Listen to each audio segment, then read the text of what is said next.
পুলিশের ওপর হামলার ঘটনার পর থেকে পুরুষশূন্য বীরভূমের মল্লারপুর থানার পাথাই গ্রাম। সেই গ্রামে সরজমিনে পরিদর্শন করলেন রাজ্য বিজেপির একটি প্রতিনিধি দল। বিজেপির রাজ্যের সহ সভাপতি শ্যামাপদ মণ্ডলের নেতৃত্বে 10 জনের একটি প্রতিনিধি দল পাথাই গ্রামে পৌঁছান। গ্রামে বাড়ি বাড়ি গিয়ে ঘটনার দিন খোঁজ খবর নেন তারা। বিজেপির প্রতিনিধি দলের প্রধান শ্যামাপদ মণ্ডলের দাবি, পুলিশের অপরিকল্পিত ভূমিকা ও ব্যর্থতার কারণেই ঘটনার দিন গ্রামবাসীরা পুলিশের হাতে আক্রান্ত হন। পাল্টা আক্রান্ত হতে হয়েছে পুলিশকেও। তার অভিযোগ, ঘটনার 15 দিন পরেও গ্রামের মানুষ আতঙ্কিত। গ্রাম ছাড়া হয়ে রয়েছেন পুরুষেরা। বহু নিরপরাধ মানুষকে মিথ্যে মামলা দিয়ে গ্রেপ্তার করে জেল হেফাজতে পাঠানো হয়েছে। গত 16 মে তারিখ বিবাহ বহির্ভূত সম্পর্কের জেরে অশান্তির মীমাংসা করতে বীরভূমের মল্লারপুর থানার পাথাই গ্রামে যায় মল্লারপুর থানার পুলিশ।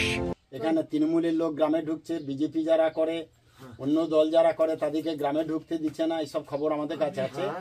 আমরা রাজ্য থেকে এসেছি, সব ভালো মন্দ আপনাদের আমরা খোঁজ নিচ্ছি। আমাদের মানে বিজেপি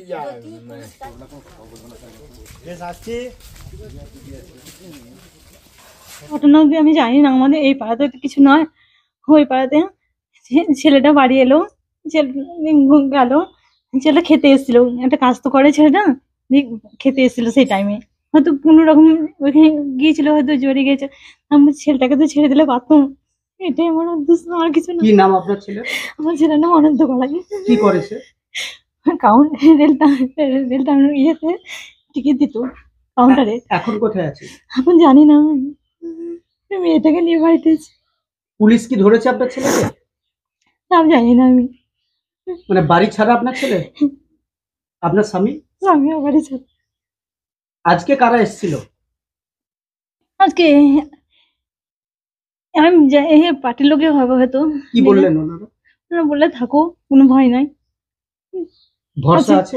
ভরসা আছে, তাই বললো। কি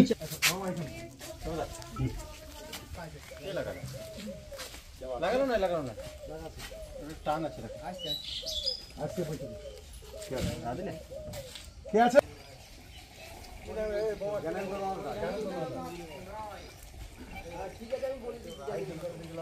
ঘটনা আমার বাড়িতে এখানে বাচ্চাটাকে নিয়ে বসছিল, হ্যান্ডিক্যাপ বাচ্চা, দিয়ে এইখান থেকে বাচ্চাটাকে সয়ে দিয়ে ছেলেকে মারতে মারতে নিয়ে চলে গেল। বাচ্চাটা তো বাড়িতে উচিত ছিল যে বাচ্চাটা কানবে, যে মায়ের দুধ খেতে পারে না, ভাত মুড়ি খেতে পারে না, একটু তোলান খাবার খায়, বাচ্চাটাকে ভরিয়ে রেখে দিয়েছে। তাহলে আমরা গরিব মানুষ কোথা থেকে পাবো? আমার ছেলেকে, বিকাশ বাগদি।